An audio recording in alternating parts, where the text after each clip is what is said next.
So I did a video about a couple of people, matter of fact, a whole group of people, a family, if you will, trying to steal a microwave out of Walmart. And I said, if you wonder why Walmart's got everything behind glass, why they got these prime ribs and steaks with anti-theft devices on them, or your favorite Walmart in your neighborhood shuts down because of theft, that's the reason why. Well, now I'm going to show a video of where wealthy people are shopping at Walmart at an all-time high. We're gonna get into it, and then I'm gonna give my thoughts and break it down. So let's hit it. Don't forget to like, share, comment, and subscribe. When you do subscribe, hit the notification bell so every time I drop a video, you will be the first to know about it. Let's hit it. Let's get to Walmart now. Shares ripping to another all-time high today. So for Walmart, the wealthy consumer is where they've been gaining Hold the up, real quick. majority. Some of the shares of all-time high must be an old video because the video I just saw today said their shares went down, even though they had gained profit. And they're not understanding why. But anyway, we'll get into that some other time when we're trying to see if we need to invest on. Let's hit it.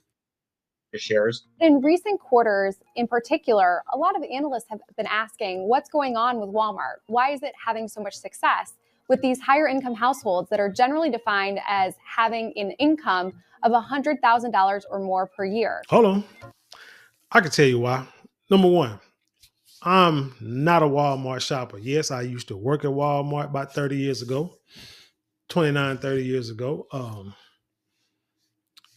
Shopped at Walmart for quite a few years of my life, but it's only recently, the last few years, I stopped going to Walmart because one, some of the customers, a lot of the customers that you run into, the behavior, the dress is just, you just feel like something can always pop off and you don't want to be around a lot of that ratchet. Even the workers, you be like, man, I can't, I'm tired of dealing with this. And also I call it the devil store because it's a lot of temptation at Walmart sometimes. I'm just saying, just as a man, you know what I mean? It was back in the day, you should say, somebody said, man, we finna go to the club. Oh, you finna go to Walmart? Yup, let's roll. That was back in the day. So, but now Walmart is just, I don't know. My vibe is different. It's a little older, a little more mature. So that's, like I said, why I don't shop at Walmart. But $100,000 people, earners, that's always been going on. That's nothing new. A lot of people who don't make that kind of money, and I make that kind of money, but a lot of people don't make that kind of money think that rich people only shop at Target, only shop at Macy's or high-end stores all the time. No. Rich people, people with money. I'm not wealthy. I'm just saying, I'm talking about high earners. They make their money and they want to keep their money. They want to save it, they want to invest it. So when they get up in age and retirement age, they can have a few millions in a bank and live off of that for the rest of their life. What they do is they'll buy the things that they spend money on or things that they want, things that hold or appreciate value over time. They don't like waste money on like high-end clothes all the time. Now, every now and then they might want to buy, like say nice jewelry. They may buy some like $300, $500, $300 jeans, $500 t-shirt every now and then, but that's usually for people who try to, quick money people, high status. But shoot, but I'll pay $200-$300 for some shoes, and the average person who shop at Walmart wouldn't know what kind of shoes they wear. They just like some plain white shoes, some plain brown boots, and they wouldn't know what they are. I do because I look for high end stuff. I look for quality. I look for stuff that'll last. I've always been like that. But yeah, people that make money, they usually want to save money just like people who don't make $100,000.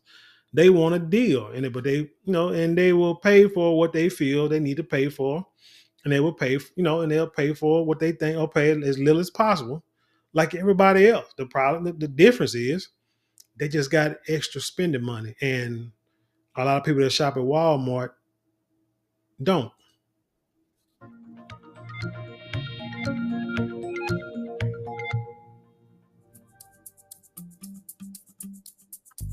I'm Melissa Repko, and I'm a retail reporter for CNBC. For the past few weeks, I've been hearing a lot about Walmart's gains with upper-income consumers. Those shoppers contributed again to the company's results in the most recent quarter. U.S. e-commerce sales grew 20% in the quarter, and home e-commerce. Think about this. People that shop online, you see a lot of Amazon packages, Walmart packages, UPS packages. Those are mainly probably going to go to homes, not to apartments or, the projects or the hood. People that delivery. Hold on, because I cut it off too soon. Somebody wants y'all to hear too. Company's results in the most recent quarter. U.S. e-commerce sales grew 20% in the quarter, and home delivery, popular with those wealthier shoppers, is getting Walmart's online business closer to profitability too. Home delivery. Walmart. Who else? Kroger. Who else? Hell, Pizza Hut. They're not going to deliver in certain neighborhoods. Just not. Certain zip codes. They are just not. But they will. I know a guy who lived in the neighborhood, still lives there now, grew up in the neighborhood. He said up until 5 years or so, if he ordered a pizza, they would not bring it to his house just because of the neighborhood he lived in.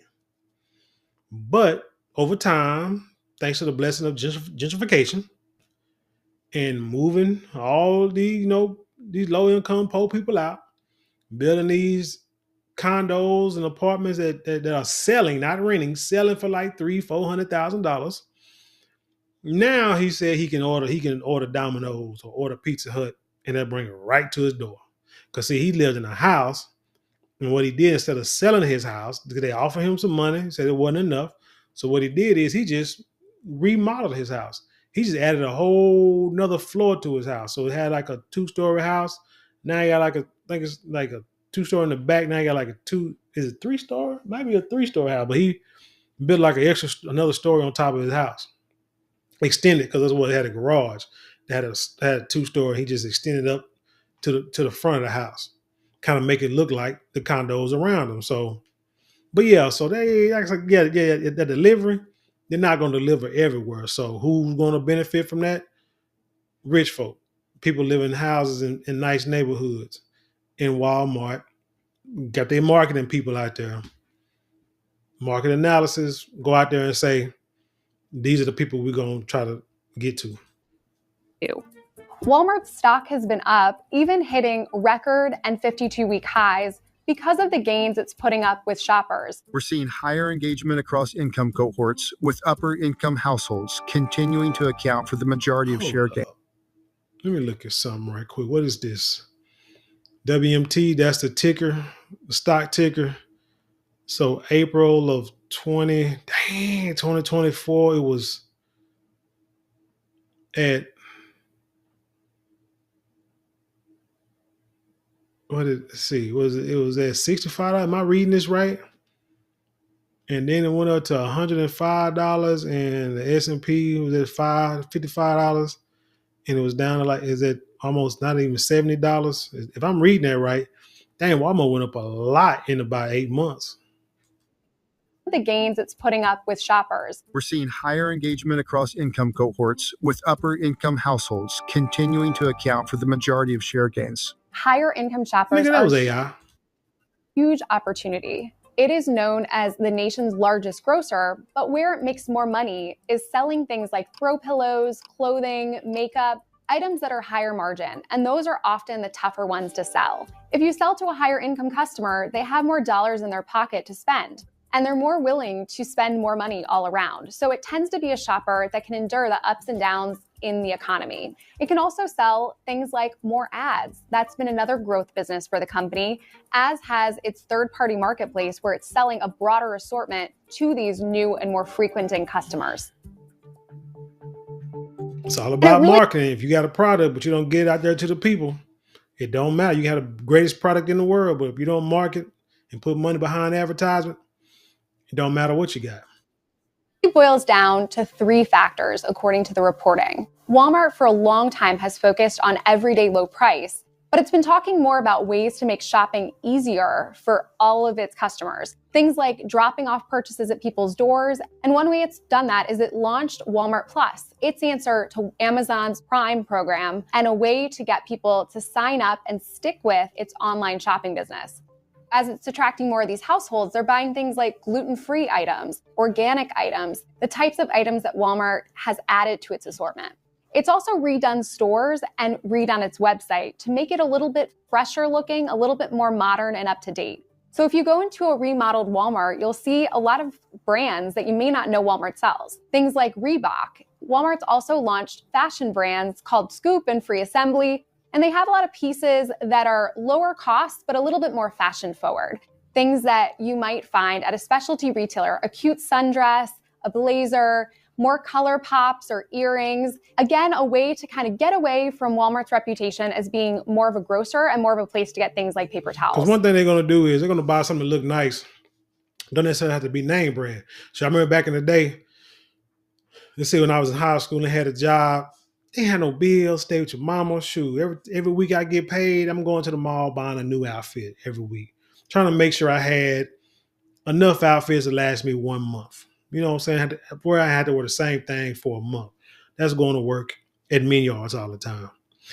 Once you moved out the house and try to start my own family, living in Canterbury Village, working at Walmart, you look over there in the aisle in the racks and you see a shirt like two for $30, pants for like, 2 for $30, 2 for $40. Like, man, those some nice pants. Just a year before wouldn't catch me dead in Walmart trying to buy some clothes. But the next year when I had to spend my own money, oh yeah, I'm up in Walmart buying everything out of Walmart, clothes, food, getting the oil change, everything. Walmart was the one-stop shop, which is why a lot of mom and pops and smaller grocers and even regular grocery stores went out of business because Walmart was taking everybody's business. And I remember being in like meetings when I was working there, and they would tell us that their profit margin, like throughout the store, is probably 3%. But they could get away with that because that's why they sell it cheap, but they sell a lot of everything so cheap that if they sell enough of it, they'll make a nice profit instead of trying to get like a 6 or 10% profit margin and you can't sell the stuff. But if I can sell it for $3.98 instead of $5.98, I get more people to buy this bottle than somebody trying to see a $6 bottle and like, I don't want that. I can go to Walmart and get it for $4. And now I can get 3 bottles and can compare to 1, so. But yeah, rich people know how to get another name brand just as long as it looks nice, so they can put it on, go out. They'll wear like fake earring, man. Rich folks will have like real jewelry locked in a safe in the house, bring it out for like special occasions, and that's it. But they'll wear fake jewelry all day, every day, just because it matches an outfit. What was, interesting was the continued gains in the higher income household. I remember you saying way back when that those gains might be difficult to hold on to as the economy improves, as shoppers return to their normal habits. The fact that they're sticking now sort of suggests one of two things. One, that they're not ready to move back yet, or two, that Walmart got a good shot at them and kept them happy. The big question here is, can Walmart maintain these shoppers? I recently spoke to John Furner, who's Walmart's US CEO, and he said that they're aware that in the past they've gained these shoppers and lost them. For example, during the Great Recession, a lot of people traded down to Walmart because they could stretch their dollar. This time, he argues it's a different thing, that people are not only coming to Walmart because of inflation, but they're also coming because of the investments that Walmart's made into its store and its website and having a broader product offering. And so he thinks this time it has more staying power. One of the challenges, too, is that Walmart is known for having kind of a no-frills attitude when it comes to its stores. And so as it adds brighter lighting, mannequins, more fashion-forward pieces, and really promotes those, could it risk alienating lower-income shoppers? You got to think about it, too. Didn't mean to cut it off, but like the Super Kroger stores, Super Tom Thumb stores, they've had this already, like where you saw like beddings and like mannequins with clothing. and those big displays. Hell, even like the HEB out here, they made it bigger, and redid it, remodeled it, and so now they got like furniture and bigger displays in the middle of the store. Everybody's just follow, like I say, monkey see, monkey do. They see a model, they see people flocking to it, so everybody's going to follow it. And Walmart doing the same thing. I think the only benefit, the biggest benefit that Walmart has, or the bonuses they have, or what they got, the one uppings that they have, is that they have big stores, so they can really do these remodels and put stuff like that without really changing the size of the store, changing the store too much. And they remodel Walmarts all the time. I mean, sure, every time you look up, they moving stuff around, making room for, what I'm saying, for newer items and stuff like that. So they're just keeping up with the times. That's all. And again, she's talking about during a Great Recession, people were going to Walmart because of the inflation. Well, thing about it is we're going through inflation now, but we don't know. I'll be hard pressed to believe that we're going to go back to certain prices that we was at like before the pandemic. So these prices might be here to stay for a while. So like I say, people with the bread gonna stay at Walmart because they're trying to say, because they're smart and they know they want to keep as much money as they can in their pockets, and they feel like they can go to Walmart and do that. And then you got people who like like to order stuff and brought to the house. I ain't got used to that. I ain't down with that. I ain't down with like ordering something. I ain't down with like shopping for my groceries online and then going to the store and letting them put it in my car. I mean, did it one time and it seemed like everything I wanted. But again, during the pandemic, so a lot of stuff they had a shortage on. But I did it one time and pretty much everything that I wanted to get, they was out of. They wanted a substitute. I'm like, no, I don't want a substitute. No, I don't want a substitute. I'd rather go in the store and see what you got and grab it myself. It's been careful to add some of these higher priced items through its website rather than in the store. And in some parts of its store locations, you won't see as many of the fashion forward brands. You'll see more of the staples. Walmart's market share gains are coming from somewhere else. And that may mean that Target and Amazon in particular are at risk because those are two of the biggest competitors. The other companies that are at risk are regional grocers or supermarket chains owned by Kroger or Albertsons. I spoke to shoppers that have been going more to Walmart, and where they're going less to is actually one of Kroger's supermarket chains because they realized they could save 20% in their weekly grocery bill. Despite those gains, Walmart is taking a conservative approach. We have to acknowledge that we are in an uncertain time, and we don't want to get out over our skis here. There's a lot of the year to play out. Again, we feel good about our ability to navigate the environment, whether it's tariffs or other macro uncertainty. I believe that was an AI voice. I think he probably wrote that and sounded like an AI voice. But yeah, people with money have always been going to Walmart. I think it's going to continue. What can happen is a lot of poor people, y'all are about to get phased out and continuously. And it's been happening. It's going to continue to happen. Like I said, Walmart was the store that you went to. But if Walmart can gain money, most of the profits from online sales, people ordering stuff, ordering delivery or coming in, or like I said, shopping for the groceries online, what I'm saying, picking up. Hell, matter of fact, I was at a Walmart parking lot the other day. Had to give a homeboy this this table. You know what I'm saying? I got this table for this dude and was giving it to him. So I'm sitting in the parking lot waiting on him, and you could see in the the line where people come and pick up stuff, it was steadily busy. People steadily going, picking up stuff, leaving. I mean, it was busy. And this was like late in the evening. So you got people that rather do that, like I say, order stuff, have it delivered to the house. You still got people that come in, but Walmart would be like any other type of business, tired of people stealing. So you have products that are hot theft items, you either lock them up, but you don't want to alienate your good customers. So you wouldn't lock them up. You would just all of a sudden may just stop selling them. or only sell it in certain neighborhoods where it has to be locked up. Because what these people do, like I said, they got these market analysis. They will see what sells, what doesn't sell, and what to keep in the store and what not to keep in the store. And a lot of these items that may be stolen more than bought, they just they just get rid of them, doing everything they can try to get away from the shopper that they don't want. So, which will hurt probably the poor shopper, because you got some people that want to steal, fit the description, and Walmart gonna do what they can to get away from that market. Like I said, they had a store that was like the most profitable in the region, and it was in the hood. And not even 2 years after that, it was shut down because of theft. Walmart say, should they lose enough money, they'll shut the store down in a minute. And then, like I say, if they can they can sell everything online. Hell, they done built. Matter of fact, in Lancaster, I believe they have like a couple of warehouses out there, like distribution centers.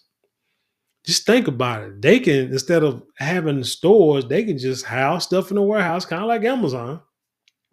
House stuff in the warehouse, and then you buy everything online and they just bring it to you. They can have like smaller stores just to have certain things.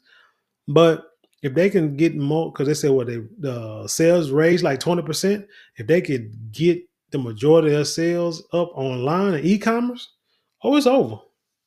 It's over, because they've been trying to do that. They've been trying to do everything online. It just hasn't transferred over quick enough, but it's going to happen. It's going to happen. It's going to be fewer and fewer stores. I know they're going to try to bring stores back. I'd rather go to a store and buy stuff myself. But these younger kids, man, this new age, they don't want to do that, and because they'd rather be in the house, play games, work from home. People don't want to leave the house no more. And that's what's wrong with people's mentality and stuff like that in relations, because they don't know how to talk to people. But anyway, tell me what you think about this story. Leave your comments below. Share with the world. Have intelligent conversation. You know how we do it around here. Don't forget to like, share, comment, and subscribe. Those 4 things cost you nothing but maybe a couple minutes out your day, but it means the world to us on this channel. If you like support us financially, you can get a super thanks, super chat, super stickers, and you can go to the description box or a couple of links there you can click on to help support the channel there. But if you would like something tangible for your money, you can hit that shop button below, and also go to marlonmorale.com, where we got products that I know you will love. We got colognes, perfumes, we got silk products, beard products, handbags, and much more. Check it out.